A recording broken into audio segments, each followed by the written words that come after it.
Hello, everyone, and welcome to another episode of How to Do Drugs. I am your host, Aaliyah Janine, and today, all the way from Georgia, Georgia, my good friend Billy Pilgrim. That's the great blue state of Georgia. We gave you time. You're welcome. Is it a blue state? It is now. I mean, we were the one that kind of, Stacey Abrams of the state of Georgia is pretty much the reason that that Biden won, because we went blue before Wisconsin. And don't even talk about Wisconsin. Well, I mean, Georgia again. Unfortunately, Georgia's not a perfect state, but what do you call it? Abrams is running for governor again, and if she wins, Georgia's going to become a very safe place for a lot of people. But also, if she doesn't, it's going to be probably more amazing, because they fucked her once, and she was like, "All right," and she took that beautiful black foot of hers and she polished it up and she went and got a pedicure, and then she spent like the last 4 or 5 years just shoving it up the Republicans' ass and literally turned the state of Georgia blue. So I'm like, all right, fuck her again. I think, what are we going to get out of this one? Are we going to get like time travel? Are we going to get a cure for cancer? Are we going to get some kind of form of female Viagra? Like, what are we going to get? Come on, Stacey. You're going to become the Willy Wonka. She could have come out after losing with the cane and just do the fake pratfall. Know, and then, never fuck with black women. People should know this by now. Never pull the hair, and never never. Or if you're dating a West Indian woman, buy a very comfortable chair, because when you do something wrong, you're gonna hear about it, and then her sister's gonna come in, and then her auntie, and then her mom, and then her nana, and her great nana, and they're all gonna sit there in great detail. And with like pie charts and and tell you so you just sit back and just, all right, let's go. I've dated a lot of black women in my day, and the West Indian, it's like, do I have the time of the day to be reminded of everything I did wrong? It's like, That's hilarious. So let's get into it. I met you. I've known you for almost a decade now. Getting there. I want to say 2014, 2015? Yeah, it's right when to New York. I had just moved to New York. I had quit porn. I believe you were doing comedy at the time. At a spectacularly unsuccessful rate, yes. And I was doing comedy, and I believe you were also dealing weed. Yes. And you became technically, well, not my first weed dealer. My first weed dealer was my buddy Carlos.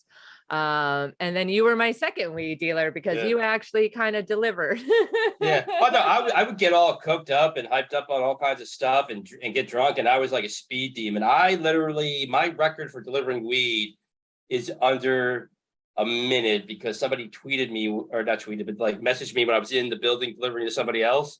So like my record is like under a minute. Like because you're in the same building. That's hilarious. I used to tell people, like, man, I don't fuck around. Like, all I have one rule: be home and be ready. Because if I have cash, be home. Because sometimes it would take us a while to get there, depending on how busy we were, whatever. But if we can get there in 20 minutes or less, that's what we would do. So like, just be home. It was, and you'd be surprised how many people got cute. And it's like, oh, I'm like, no, dude, I'm not the one. And it was funny, because we met 3 times at the stand, and female comics are a little weird when it comes to male comics that maybe not on the radar or past at clubs, but you were very friendly. And I was like, wow, she's really smart. She's really cool. And then I, saw the second time, and you kind of waved to me. And then I was like, wow, she really is, and kind of cute. Yeah. And I literally was like, you know what? She's tall. Usually that's a rejecter for them. But you know what? I figured I was literally about to go, hey, do you want to have some drinks? You want to have whatever? And I was about to say it, and then you were like, oh yeah, I used to do porn. And then I went, okay, we're just going to be friends. And not because you did porn, but because I was like, oh, she's a comic now.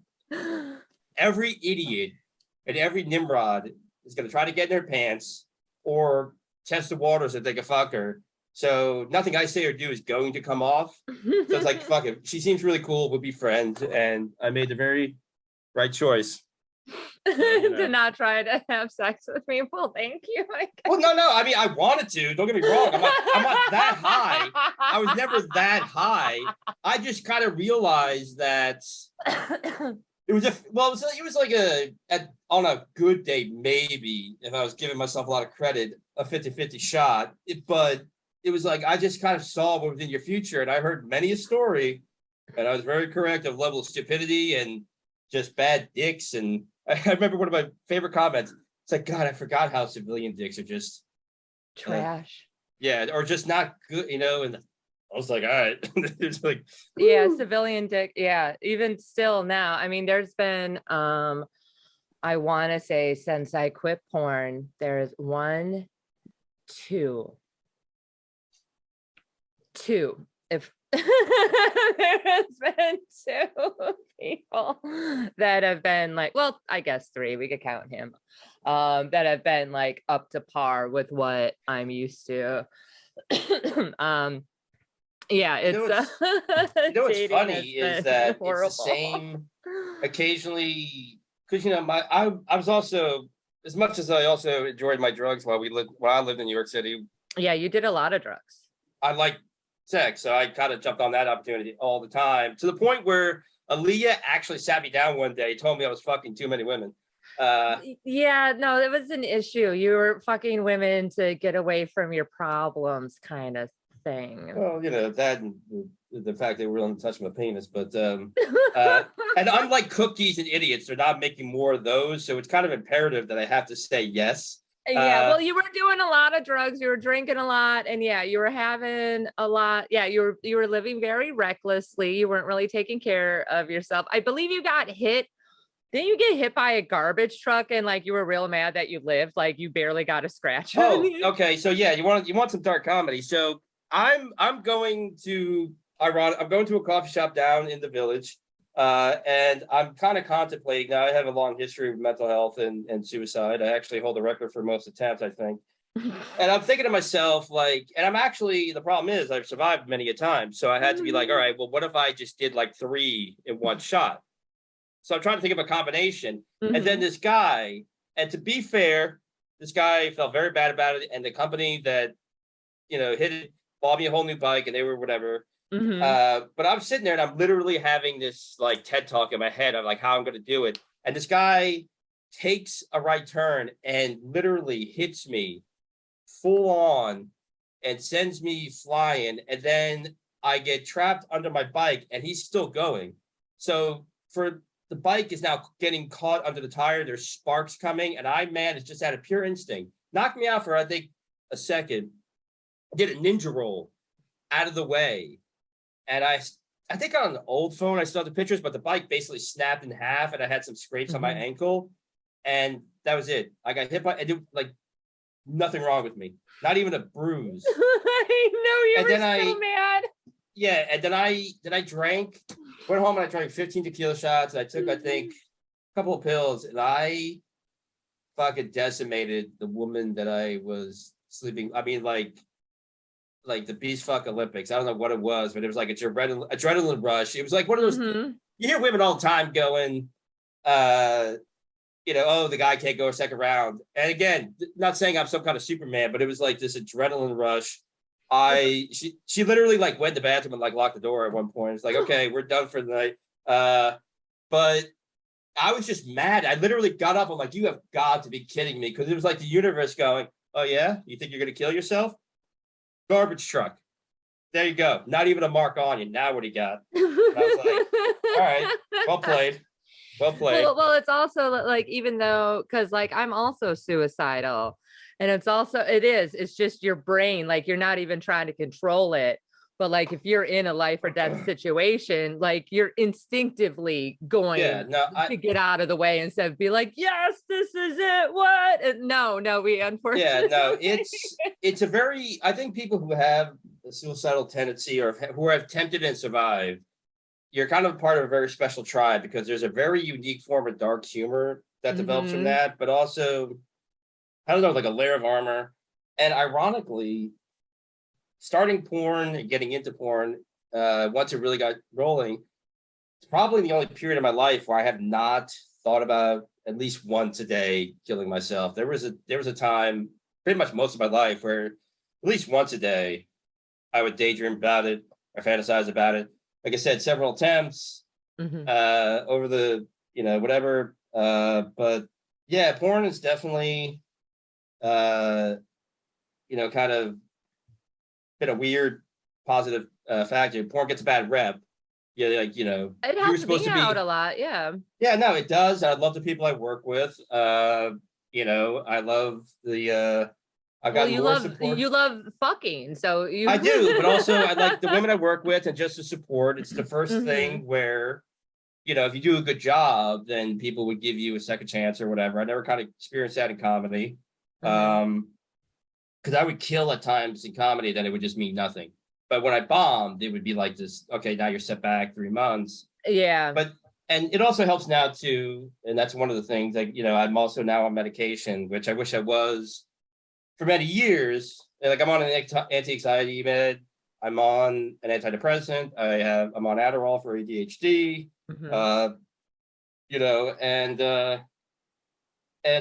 no, it's helped immensely. Like, some people try do you to. still do other drugs? Do you still do recreational drugs like coke and When stuff? I can, with the pandemic and everything, right now porn's my only gig. So it's kind of, it's one of those habits, you got to have the money to do it. And sometimes, like, I do have friends occasionally, like I'll go to a swingers club or whatever, and they'll offer like Coke or Molly or something or whatever. I was never a big weed guy, so I like Coke is my favorite. It's just delicious. I like pills. I like Molly. I like kind of stimulants. But I can, and I'm not gonna lie, some big things are on the horizon for me as far as porn. That's hopefully gonna bring in regular money, and I hope to again have a drug hobby. But it's also it's hard to find. No one takes honor in their craft anymore. It's hard to find good Coke or somebody who you can get the good drugs and everything. So it's also kind of hard to find the good shit. I was gonna ask, like, how is the Coke down in the South? Because like here in this city, like every once in a while you could find some decent Coke, but it's always like, with like finance dudes or like lawyers, but for the most part it's just trash. Yeah, no, it is. And here's the funny thing. I used to tell my Coke dealers, and I would find one good one for a while, then eventually he would get sloppy or lazy. It's like, I'll pay more for, like, okay, so a couple of bags, how much is that? Oh, it's 150. It's like 50 a bag. I'm like, all right, I will pay you 300 or whatever. I'll pay you more for the good shit.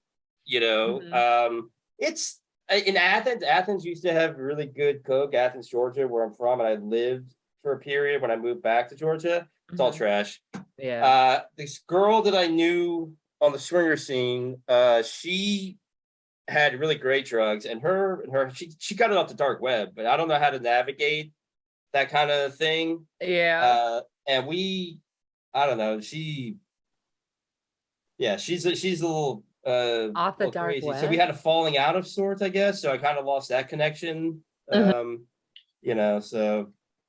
But yeah, no, I plan to. I'm going to Exotica. So if anybody hears this interview and wants to hang out and wants to give me some stuff while I'm in Exotica, I am very amenable to, and I'm very entertaining when I'm on drugs. So, I'll buy you a couple of rounds. I'll buy you dinner, so yeah. Which Exotica? The Exotica in New Jersey or? No, the Exotica Miami. The Miami one. So yeah, that's actually my favorite one because I like the hotel and then it's attached to the hotel. Nice. I've been to the New Jersey one, and I'm right now, unless I'm offered a paid gig or something, or like a performer that I want to work with, it's like, hey, let's shoot, because I didn't like Edison. And last year, the whole event was snake bitten. Like literally everybody landed and everybody was on their period. So half my scenes went from full scenes to PJ scenes. And again, I love and respect my female co-performers. So if they sit there and tell me they're not interested in doing the sponge thing, then you just have to go, okay, well then I don't even argue. I love that you know what the sponge thing is now. I learned it from you. I have I have a set bag that I bring the set with me, and I have a kit, and it has clean sponges, it has tampons, it has like Midol, whatever, and like special wipes.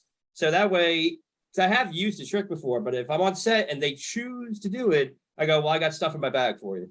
Mm-hmm. So I bring a set bag with me, and I have like extra costumes, I have outfits, I Oh, have that stuff. warms my heart. I have like if you need a toothbrush, if you need, like I said, you need sponges, a tampon, you need a hair tie. I have extra paperwork. I have extra pens. I Yeah. have literally like 12 different lubes that no matter how I wrap and try to store, they still leak. So I have like, dude, constantly. Even now in my sex drawer, I have to clean it out because lube. I was like, how? Why?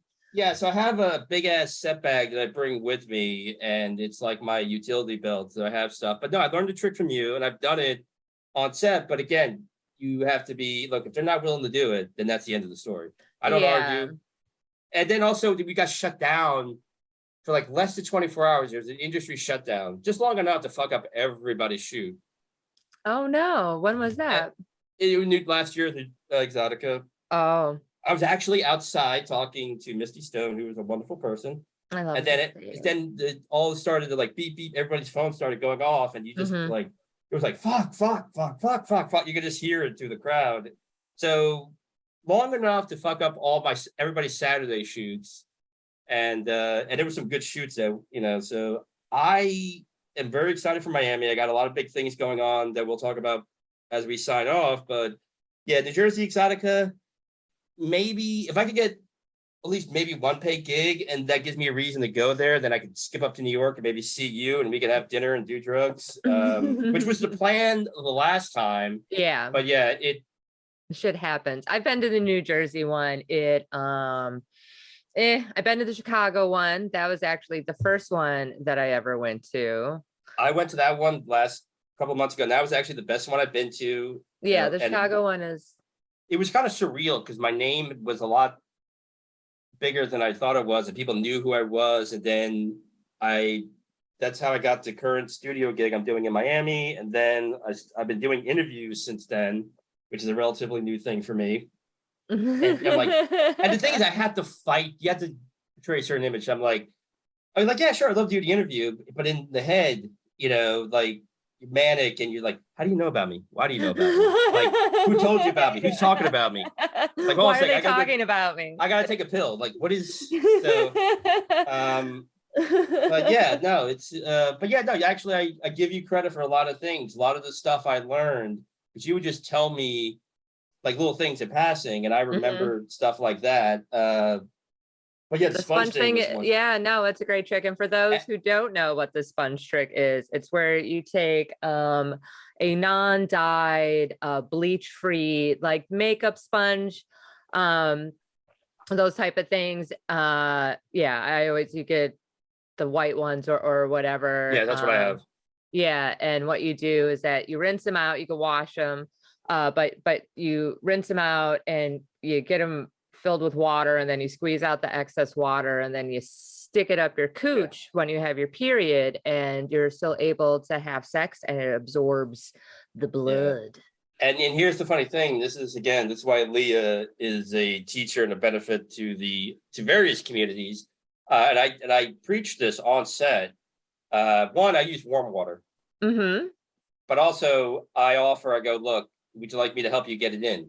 And then at the end of the scene, I offer to help take it out, because that is proper set etiquette. You help put it in, and then you help take it out. Yeah. Well, I've never had anyone help put it in, but I definitely have needed help getting them out. Like, there was one shoot that I did, Jason Brown. I love Jason Brown. And for some reason, like, I was on the last day, but for some reason, like, the flow was just extra heavy on that last day, where I had like 3, almost up to 5, I want to say at the most. And he's a big boy too. And it was just like, it was so embarrassing. I'm like, dude, I just won't stop bleeding no matter how much we plug it up. But he was a sweetheart, and yeah, he helped me pull them all out. Yeah. So if you leave them up there, you could get yes. the smell. And again, I like being prepared, because it helps me. Being prepared helps me be calm and stay focused on set. I have the sponges. I also have tampons should they need them. I have the sanitary wipes that are especially for the Enemas, area. douches. I have enemas. I have douches. I have a little device to do the enemas. And I have like Midol and ibuprofen because I asked women like, okay, what do you guys take? Because I don't just I don't know. Tell Billy so Billy can like be somewhat competent. And I had to keep it in a little Ziploc bag and I pull it out and I've had to use it a few times. But yeah, I tell them like and they're shocked because I have wet wipes. I help clean them off after I go, here's a towel. I have water for them on set. And then I go, then I offer them a wet wipe and everything. And they look at me like, I don't know, like I have lobsters crawling out of my ears because I'll start cleaning off, like if they're like sick of arguing their ass. And they're like, what are you doing? I'm like, well, you got all the pictures and everything. The same stuff. I'm helping you clean up or whatever. And they're just so like, really? I'm like, I don't know. It's like, it's the decent thing to do. I mean, I don't know. It's like, it's like, again, it's, it's the, you help them out with the sponge or you offer them the towel, whatever, these little things, well, it's very chivalrous, that's for sure. A lot of times though, too, like, I love the fact that you have a go bag. That's amazing. And you're all prepared. But yeah, if someone like, if I was standing, like doing something and like my co-star like went to wipe my back off, I'd be like, what the fuck are you doing? Well, I always ask. I let them know. Like why are you touching me again? The scene is over. I tell them, I bring water. I'm like, look, off to the camera here is a bottle of water, a towel, and some wet wipes for you. If you need something, let me know. These are scenes that you're producing too, right? Like you're producing these scenes. Like you're the one filming them. Sometimes I produce them, and now I've been working with more and more producers. I have like I've teamed up with a team VP Media is like a kind of a loose affiliation of performers, and they're all got a lot of experience. So they kind of help bring me up to another level. And I prefer, ironically, I find it more comfortable to have a bunch of people on set. So all I have to do is walk on set, talk to my co-star, and I have to worry about her, and I have to worry about, raising the flag. And I've done stuff. I have my own equipment and everything, but and I'm not a camera person, and it really becomes a pain in the ass. But some guys don't like having a lot of people on set. I'm like, no, get a hair girl, get a this, you got an uncle, have him stand in the corner. Like the less I have to worry about other than doing the scene, I'm all in. So, but yeah, I do the same thing on set every time. And I try to be very chill and create a very kind of upbeat atmosphere because it's better for everybody, but also it helps me a lot. Well, yeah, you are a little, you're a little neurotic. So now, because when you were in New York, you were unmedicated, you weren't very happy, you were doing a lot of drugs, and then you moved to Georgia, which is technically where you're from, right? If I'm not mistaken. Yeah, where you're from, and then you got on medication, you started taking better care of yourself. And did you start taking better care of yourself and then start porn, or was it because of the porn, like doing something that you actually really enjoyed, that made you want to like be? I was on the meds and they definitely helped. And I was on meds towards the end of New York City, but New York City is just, I love New York City. I miss it every day, but it is a very like constant thing. And you just go. And you can't have, and like, for everybody who never lived there, you have a bad month, it takes 2 months to recover, 3 months to recover, where anywhere else you could, it's like, oh, I've had a bad couple of months, and it's either sink or swim. But I was on meds for a while, and then kind of rudderless because I stopped doing comedy. I had no desire to go back. It stopped being fun, and it just didn't have any purpose. And then I met this couple, and this guy basically paid me to bang his wife while he filmed it, like a cuckold thing. And that kind of gave me the bug. And then I met this chick, and we started kind of, just out of, I don't know, just kind of happened. We started filming, and I started putting it up. And then I was like, you know what? I made several attempts like living in New York City, but again, it was too chaotic. I never told you, I filmed a few scenes while I was in New York City, but I didn't even have a stage name, and there was about as close to old school, seedy, underground New York City that you can get, which I have a very funny story that involves drugs on one of the things I did that day. But yeah, I just started, I was like, okay, I'm going to start making my own stuff. And I took it very seriously with the knowledge I had, got the paperwork, bought lights, bought a camera, put out ads on Craigslist, found amateurs, put up my own stuff. I did that for about a year or so, and then I got on Twitter.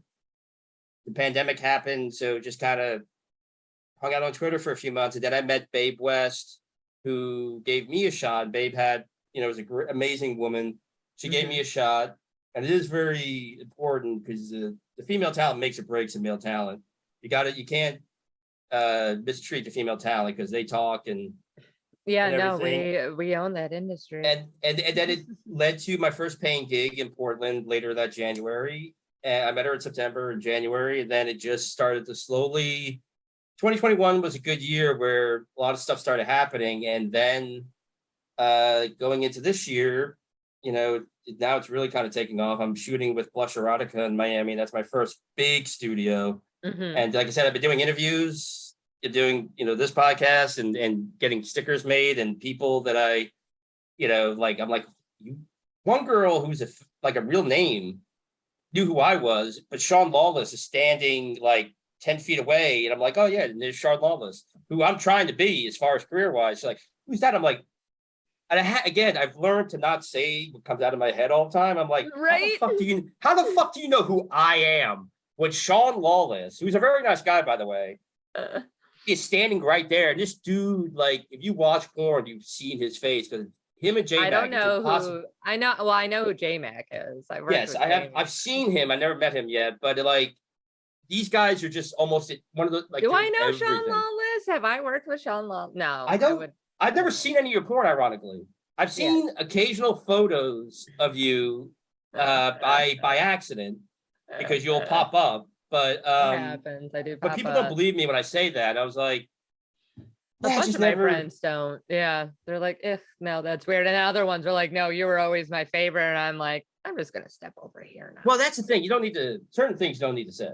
But no, porn was kind of the cherry on the sundae, because I definitely was more at peace, but I'm a creative person and I wasn't happy.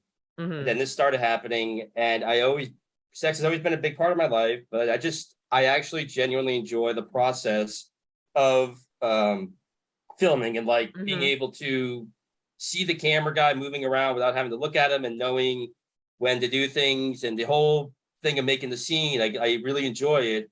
Even the bad scenes, I learned something from every bad scene. And then, and also there are times where it's like, look, I'm sober right now. We got to fucking hurry this up because Daddy needs a drink, or I need to get on. Not again, you can't be shit hammered or on shit in the scene. A lot of people smoke weed, but the drugs I like, it's like, yeah, no, I'm under hot lights. I'm not doing anything. So can we hurry this up? I better, because I need to get mine. Can we do this? See, I never really. Oh, go ahead.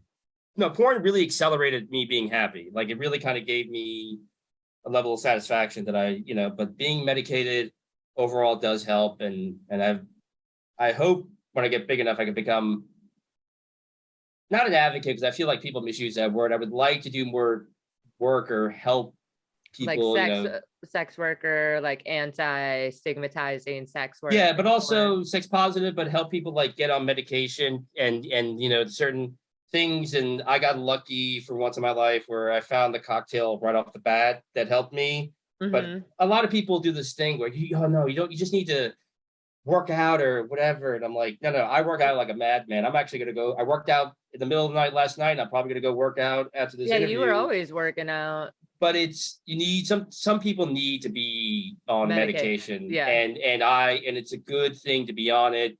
Sometimes it's difficult to find the stuff you need that works for you, but it's very important that you be on it. And I would like to, as my name grows and I have the ability to, help do more stuff with sex positivity and women's rights and sex worker rights, but also, again, I hate the word advocate.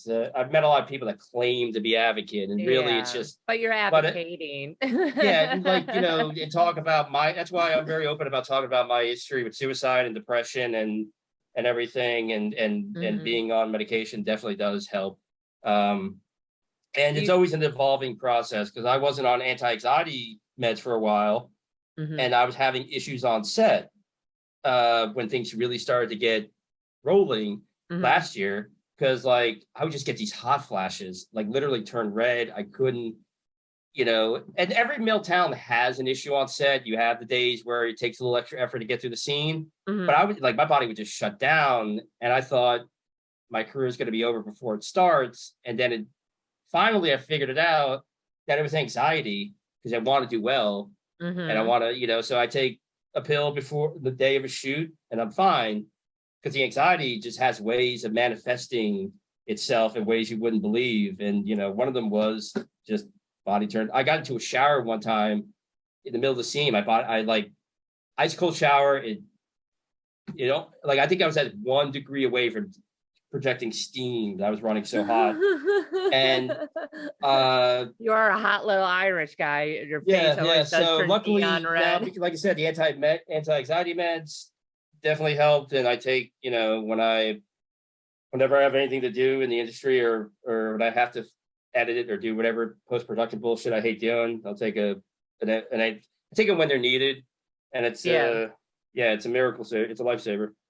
they are. So Do you think what I was gonna ask you? See, I never smoked pot on set too much because you don't want cotton mouth while you're trying to get blowjobs. yeah, I get cotton mouth bad because of the heat and everything. So what I've learned, if I keep something like a mint or like a lozenge or something under Mm-hmm. my tongue, that I Yep. keep, and that Yep. prevents me from getting overheated. And then, but yeah, I people literally still, have some right here. I have there, yeah, and they're specifically meant for dry mouth. It totally yeah, helps. What I wanted to ask you was do you think because I know some people when they're trying to work on themselves, they'll dive into something and then or even let like a relationship, a project or a relationship, and they base their happiness off of either that person or that thing.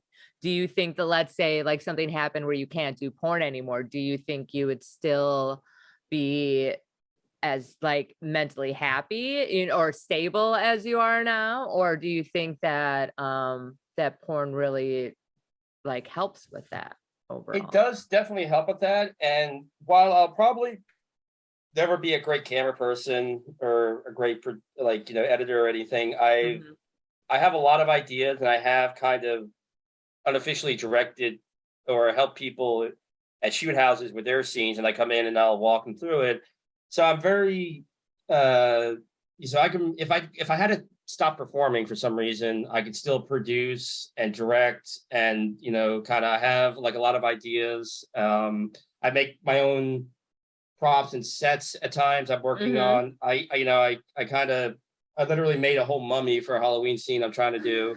Uh like an actual full body mummy. So there's aspects, and I'm already planning for the day that I can't perform anymore, or Okay. maybe or when it's time for me to kind of go, like I'm gonna incorporate this year, and I have a very specific thing that I like to make when I'm in charge, and the female talent that I made the stuff with really like my ideas. So I'm, hopefully maybe later in the year, try to direct some scenes officially and it just, Mhm. keep my hand in it in some way. So like hopefully, sake of argument, in 7 years, if I have to step away from being in front of the camera, I'll have my own little company.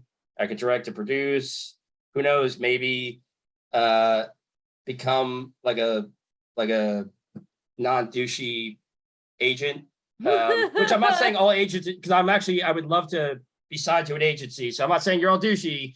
I'm just I'm going by the saying public. it, fuck them all. In The every views of Leah industry. Janine on this particular subject do not represent but so stuff like that. So I'm already keeping an eye on it slowly keep my fingers in or trying to get Mhm. my fingers in other aspects. So I'm not, so all my eggs are not in one basket, I'll you hook know. you up. Is Fox Modeling still around?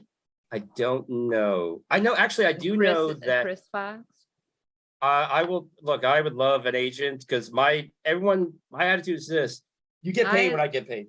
Yeah, I liked him. I worked with him I think the longest and the most because he was cool. He just like if he had something for me, someone asked for me specifically, he would book it. Um but he was also like, I was able to, because a lot of those agents, especially in porn, like you couldn't do other shoots. I mean, you could, but you would still have to pay them even though they didn't book the shoot. And at a certain point, you just know every director and stuff. And so they would just call it, because then they don't see what a lot of porn agents do. It's called double dipping. So what double dipping means is where they'll take a fee from both the performer and the company. And that's very, very, very illegal, because technically they're only supposed to take it from the company, but they take it from the performer and the company. And so sometimes if you were to try to book your own shoot with certain agencies, they would still try to charge you that 15% agency fee. And I was like, yeah, no, that's not happening. I'll look them up, but please do, and I'll look them up when I get off the thing. Ironically, I gotta be very careful because I know he's not gonna remember me, but Mark, he owns Blaze Studios or Oh yeah, he's going to Mark. be at Miami, and I would and ironically, when I met him, it was the same night I met Misty Stone for the first time. I actually already had done a couple of scenes, but again, these were very like under the radar kind of, like I said. Mark old is great. school. I'll hook you up with Mark. Yeah, because I think I would, I had that middle, again, I'm in And my he's 40s. he's in Florida too. But yeah, he's It's going to be at Exotica. And I was going to go to his booth and try to reintroduce myself. Because again, this was I'll text him for you and tell him, hey, my buddy Billy, I almost said your God. Yeah. Look at me, pause and look at me, yay. But yeah, no, we had a really good conversation, and he's great. Yeah, he's always looking for talent. And I didn't, and that's the thing. When I try to, I made a very specific, and I had great conversations with Misty as well. I went out of my way not to ask any questions, and like I said, I actually had done like 3 or 4 scenes at that point, but they didn't really mean anything. I didn't have a stage name, so it's like I'm literally talking to a guy who owns a popular company and one of the biggest stars in the industry. Just talk about the weather, talk about, that's always the best too, especially when you're a male performer. But if you would have mentioned my name to both of them, they would have been like, yo, yeah, I mean, you can name drop me. I already told you that. I met Misty before, and I said, hey, I'm a friend of Aaliyah, just like we met before, and they all love you. I love Misty. But I again, it's been a big, it does definitely helps to do something you love. And I have been I try to be very smart as far as like not just focusing on one thing, and I like to be creative. So well, that's good. Well, yeah, that was always the fun part too, especially like when I had my own website, because when you're shooting for other companies, obviously they tell you because you're an actor. But when like shooting stuff for my own scene, I would make up crazy stories. So that was so much fun. And then like you get to design the sets, and like I had one scene with Wolf Hudson where he was like smuggling cigars or cigarettes or something like that for me, and I had to pay him in blowjobs. I don't remember. There was like a mechanic scene with Christian XXX that was super fun. I had one with Katie Summers where I acted like a psych patient who escaped, who was acting like a doctor, giving her pap smear. I'm like, I love directing. It's fun. I'm doing a scene with this great performer, Princess Dandy, and it's kind of a little bit. I like to do a little comedy, surprise in my scenes, but basically this incredibly shy, timid guy, his wife, marriage counselor, and his wife is very upset that he's not adventurous. He doesn't take charge, whatever. So she's playing the therapist, and she decides that like, I'm going to do a little hypnotherapist, and you're going to, when your wife says this word, you're going to become this like just manly, like throw you over your shoulder and do all this stuff that she wants you to do, and you're going to just become this like just this manly beast. And he's like, okay, doctor, okay. And essentially the plot is I leave. She's on the phone, my wife. She has her back to the door. I kind of, she's on the phone. I go to, because I forgot my code. And then she says the word to my wife. Like, And essentially, it's like the old Niagara Falls thing where like I turn, and then the frame is all of a sudden you just see me come up from behind her and like snatch her up, and then pull her, and at first she's like, "What do you?" She puts up the porn form of like resistance, and then it gets to the porn form of it. No. Yeah, basically, I call it the porn rule of three. There's no, and then there's no, and then there's no, and and then basically it's a very physical scene where things get torn off and everything, and she decides like, well, let's just see where this goes, and that's one of the things I'm going to shoot in, because I like back in the old days where there was like a sense of absurd situation, or I like to take the basic plot and tweak it where maybe the woman is the aggressor, or just like you can take an old idea and just give it a slight tweak where maybe she's the aggressor, or you add a little absurdity as to why the sex is going to happen. And it's I did a really funny one where I was doing insurance fraud, and the woman and then basically the insurance company, because it's like the last little, like they're sending a doctor, and then I'm going to get my check, and then the doctor starts giving me a physical exam, and she's being way too intrusive, and of course I can't control myself, stuff happens, incredibly hot scene, and at the end of the scene I'm laying there exhausted, and she starts tearing up the check, and I'm like, what are you doing? It's like, oh, actually I'm not really a doctor, I'm an insurance fraud agent for the whatever, blah blah blah, and clearly you're not injured. And then she leaves. So I like, so but so you're having fun with it. I don't look, if you hire, like you said, if you hire me and I got to be somebody's stepdad, which I know once I get into the companies, you are gonna be the stepdad, and you know what, hey, I'm ready to be the stepdad, the teacher, whatever, like whatever brings in the paycheck. Score, Team Skeet, Blazed. I am in my 40s. I look my age, but at the same time, still like good looking enough that the girl can actually get into it. I'm ready to be the next great stepdad. So like, let's do this. I know how to, like, when I'm making my own stuff, but like if somebody hires me, you're doing this, there's two answers: either yes, I will do it, or no, that's not for me. So if I say yes, I'm all in. Have you thought about the scenes that like you won't do? Like, what about like incest scenes or like gangbangs or with the group stuff? I've had to put my foot down. With the various group stuff, I will do it, but I want to be paid. Because some female talents, like if you ask them to do a 2-girl threesome with you, they'll kind of come at you like it's basically like a clout thing. So if you have the status, they'll do it. Otherwise, they're like, oh, we want to be paid. But they'll have no problem asking you, hey, would you want to do a blow bang? Would you want to do this?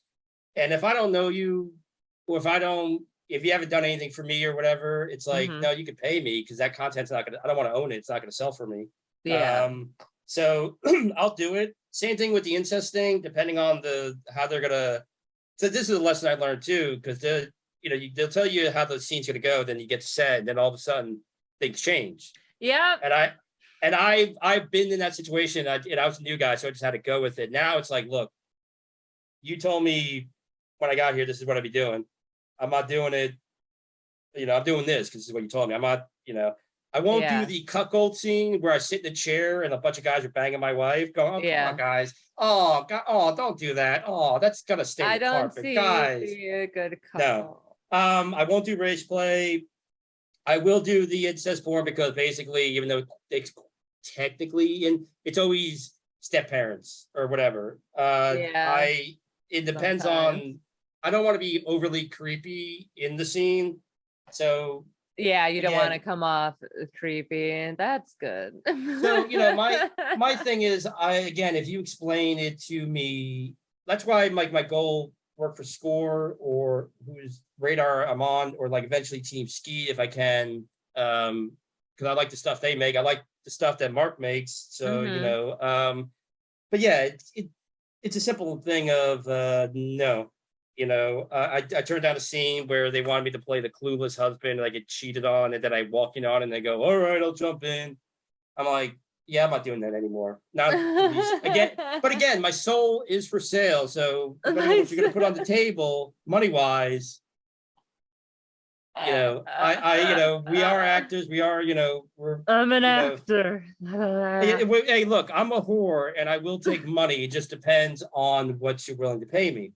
Yeah. You For know, certain scenes, you gotta get a yeah. little bit more money.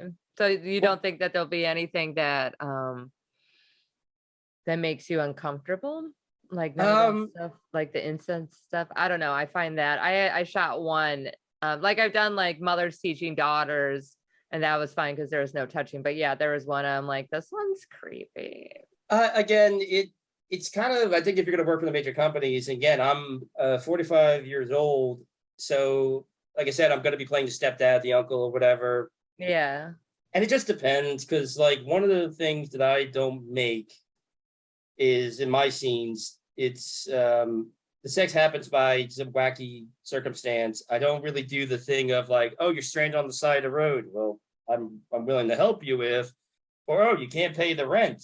Well, then, maybe you could do something for me.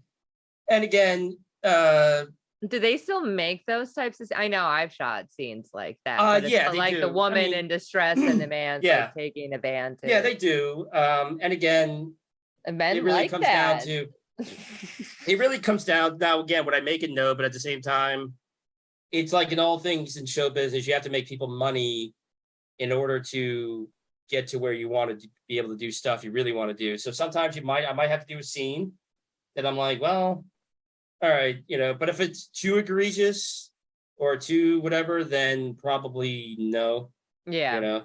I get that. Yeah, there's some But stuff that I shot where I was like, I probably shouldn't have done that. yeah, so but There's a lot oh, of videos of me out there was a site that reached out to me and they do very kind of rough blowjob scenes and everything. And then I do have a preference for like black facial women. abuse. Yeah. And there was a black thing, and I was like, at first I was excited because they were like, oh, $500 a scene, 3 days of shooting. I'm like, $1,500. I could, oh my God, if that's a regular. And then I started to really think about it. And as far as being physical on set, you have a discussion with your co-star, and then you just know their limits and you know how to whatever work it on camera. But it's like I'm not saying certain shit on camera, and I'm not gonna. Oh, they wanted like race stuff.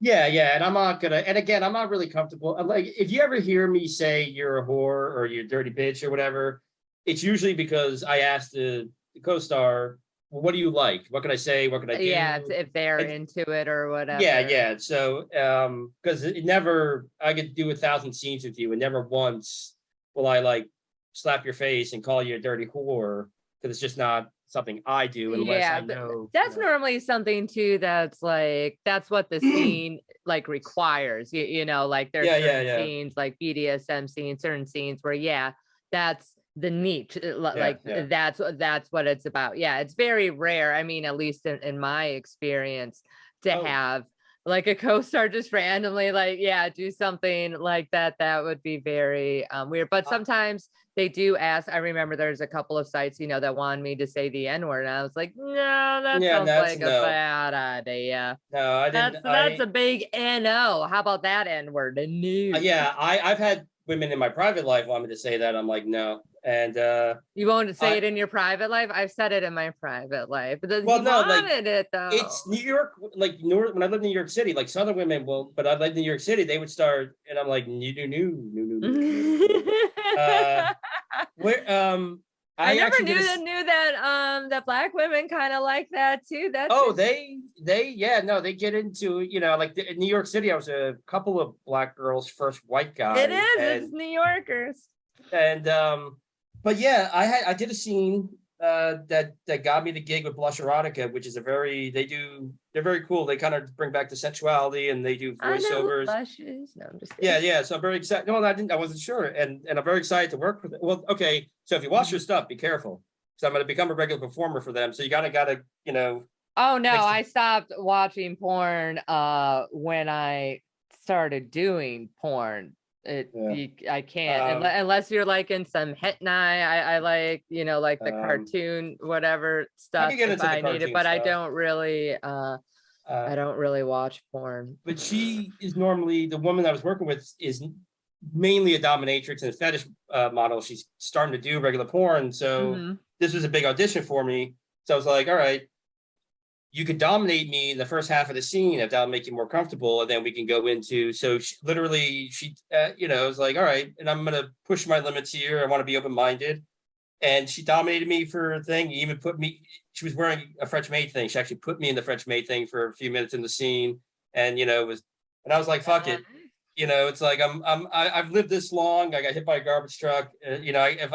If I'm man enough to get hit by a garbage truck, I'm man enough to put on a fucking French maid outfit for like 5 minutes. So for a dominatrix. But a funny drug story that relates to porn. I was going through a really bad phase towards the end of my time in New York City, and they kind of just called me whenever they needed me. So I had to like rush there. And it was the only time I was like high. I was more drugs than manned because the morning of the scene, I had some coffee with weed oil in it. Then I had a couple of vodka cranberries, and then I had a Vita muffin, which is basically like a small chunk of a muffin with just a bunch of Vicodin pushed into it. What did you call it? A Vita muffin? Yeah. And then and then a Vicodin. I love Percocets. Percocets are, God, they're delicious. Percocet. So because I was going through a bender where like a 6-week bender where I didn't drink water for 3 weeks. Any liquids I absorbed, it was all booze and whatever, and drugs and everything. So I did that, and then I was making my weed deliveries, and I was kind of just doing coke while I'm doing this. And they called me and said, "We need you." It was on 37th Street in Midtown. No, not 30. Yeah, it was 37th Street in Midtown. So I raced over there, and very long story longer, there was like a chick and then her like creepy boyfriend, daddy issues. And he tried to get, now again, I'm just an emotional whirlwind. I'm literally I'm doing drugs, I'm drinking, and I'm fucking anything that will let me. And so we're doing the scene. And at some point, the guy tried to sneak into the scene. And this guy that I was working with, who looked like Paul Giamatti if he didn't take care of himself, got in his face, and they're yelling at he's yelling at him. And the girl's on the other side of the bed crying, "We need the money. Don't do this. You said you wouldn't do this." And I'm sitting there wearing a condom on my knees, trying to stay, ready. And the guy had an assistant, I believe it was his sister. They were like Jewish, New York Jews to the hilt. And this woman smoked while smoking. The only time she wasn't smoking was when we were actually filming, but like literally it would just dangle and then just smoke. And she didn't like me in the beginning. And she was had this kind of like very, and the guy was very angry, and he ended every sentence with, "Come on." So like, he'd be like, "All right, get her in doggy style, really give it to her. Come on." And so now I'm sitting there, and this is the only thing that I really had going for me at the moment. And I didn't want to fuck it up. But like I said, just basically like, again, like that much of a muffin, and then just pills, coke, booze, some weed oil. And I'm sitting there, and I'm like, okay, if this guy puts a hand on the guy, on my director or whatever, I'm gonna have to get up and put him in the hospital. But I'm waiting for that moment to happen. And she's just sitting there in the front of the bed. Naked? So, no, the old woman is just sitting there. So on this side of the bed, he's yelling at him, got him pinned up against the wall. The guy's naked, and he's yelling at him and basically getting ready to throw him out of the apartment. She's over here crying and trying to plead with him, and she's sitting right in front of me. And I'm sitting there, kind of, and I just looked at her, and I went, and she's got the cigarette hanging out of her mouth because now it's the time for her to smoke. And she's just sitting here like that, like this, the cigarette hanging out, like a 187-year-old Jewish woman. And the voice of Ed Asner, and I just like, this is why I got into show business, the glamour. And she literally just went, "Heh." And then after that, she liked me. And she actually told me, like, one of the last times I think I saw her, she just kind of like, I was leaving New York City. I was moving out to Georgia. It's like, I don't know, you're a fucking odd one, but you got something. So maybe you continue with this. And she would, I'm not joking, man. She could, her lung capacity for being 127 years old, she took the Virginia Slim, man. She would just. That's what's keeping her alive, actually. Yeah, is all of the nicotine. It's like all of the fucking resin that's what's holding her together. And again, I kind of got in with them through some hookers that I was sleeping with, because they would do and I don't even know where the stuff, I have one clip that they made me hold the camera for like 2 seconds. But I don't know, I did about 5 or 6 scenes for them. So I just imagine somewhere in like a really seedy porn booth, there's me sleeping with like a MILF type. I don't even have, and it's just this bad lighting. It's very seedy. Probably smoky. Yeah, smoky. And then I just imagine me kind of going through the motions, and then you just hear, come on, in the background.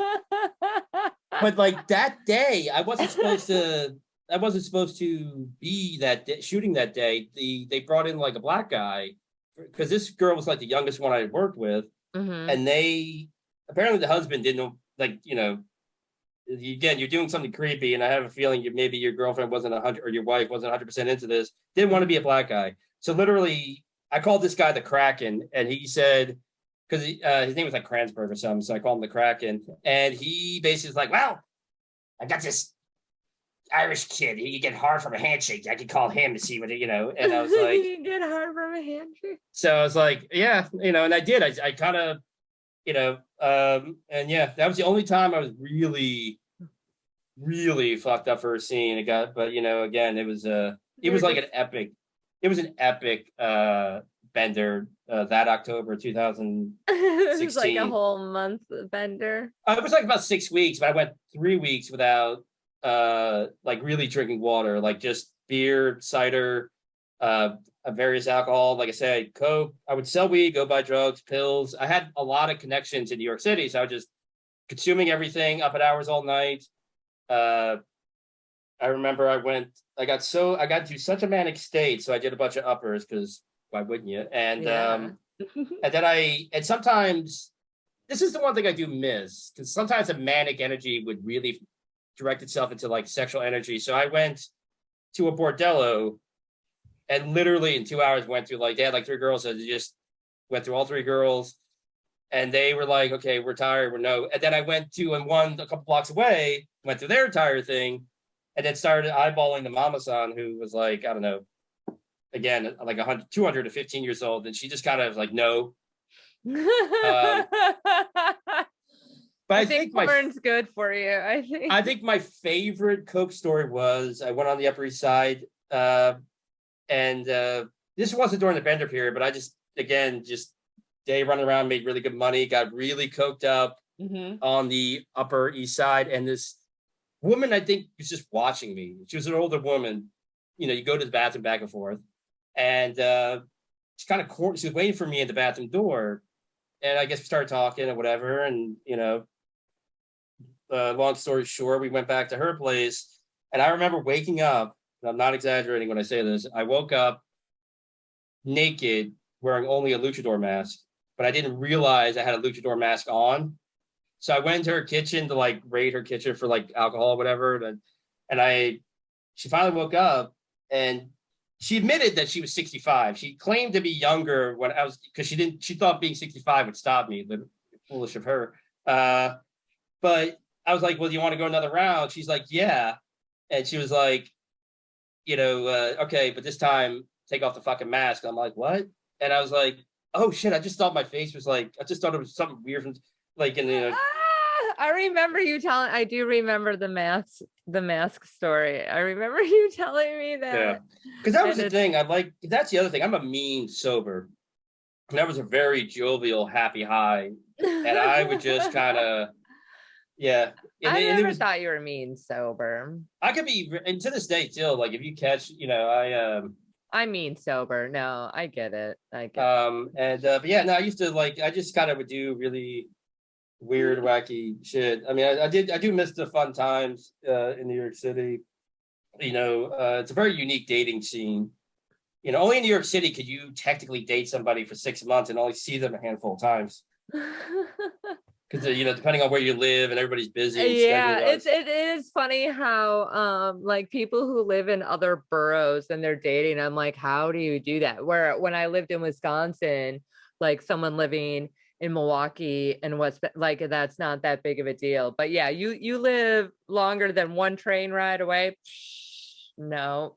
Well, thank you for coming on. It's been fun catching up. I miss you. I miss you too. I am gonna. It's weird. Every time I have a gig in New York City or whatever, it seems to get canceled or whatever. But I am definitely planning between now and October going up there because I've kind of touched base with a couple of companies. Mm-hmm. Or I just might if I get some more page shoots, I might just take a personal trip up there. But yeah, we definitely got to hang out, get dinner, and maybe you can hook a brother up. Maybe relive some of that old New York magic. So where can people find you on social media? I'm on Twitter, Billy Pilgrim XXX, all lowercase, one word. I'm on Instagram, Billy Pilgrim, the number 3X. I am in the process, which now the fun part's over for today. I gotta go back to work. Billy Pilgrim, XXX.com. Basically on ManyVids, Model Centro, clips for sale. That's gonna be up by next week. It's a long story, but essentially, again, I'm very slow in production, and you have to wait until you have enough to be consistent. You can't just post for 3 months and then disappear. Yeah, I know. They like it when it's like, I mean, daily. They like you. Yeah. So you have to produce, and now I'm finally working enough to produce that. Plus, again, these sites are pain in the balls to navigate. So all that stuff will be up next week. So that's where you can find my actual porn. But yeah, I have a Twitter and social and Instagram, and you're gonna be in Exotica. I'm gonna be Exotica Miami. I'm making my professional debut with Blush Erotica, and working with a bunch of other very lovely co-stars. And come see me. I'll be walking around the expo. I will have stickers to give out. I'll even give you a business card if you want it. Definitely looking for more company work. So if you're looking for somebody that you literally only have to tell shit to once, and I will actually show up on time and come prepared, I am the male talent for you. And I like how you think all of these porn directors listen to my podcast. Hey, you never know. You never know. You're a big deal. You're kind of an important big deal, and also you need to.